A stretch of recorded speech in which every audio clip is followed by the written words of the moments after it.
તો 19મી ડિસેમ્બર સવારથી શરૂ થતી આ પોષ મહિનાની અમાવસ્યાના દિવસે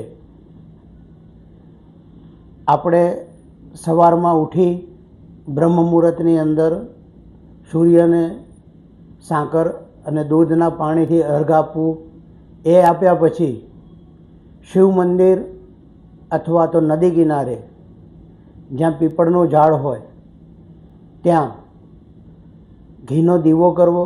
ઘીનો દીવો કર્યા પછી ત્યાં ઓમ નમો ભગવતે વાસુદેવાય મંત્રની માળા કરવી, જાપ કરવો, શિવ પંચાક્ષરી મંત્રનો જાપ કરવો અને મહાલક્ષ્મીના મંત્રનો જાપ કરવો.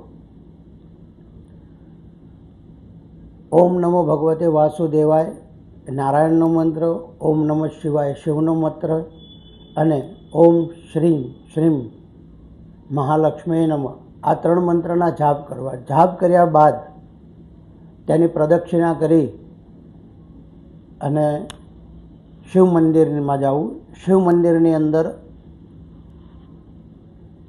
દૂધ, તલ, ગંગાજળ અને જળ અને ચંદન આમ મિશ્રિત કરી અને ચડાવવું. જો વધુ ફળ લેવું હોય તો એની અંદર ઘી, શેરડીનો રસ અને દાડમ આનો અભિષેક કરવો.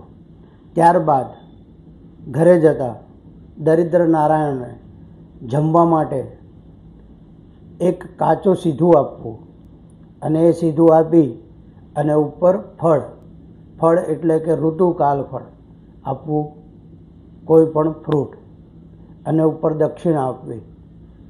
આ પોષ મહિનાની અમાવસ્યાથી આ કરવાથી ઘણો જ ફાયદો થશે.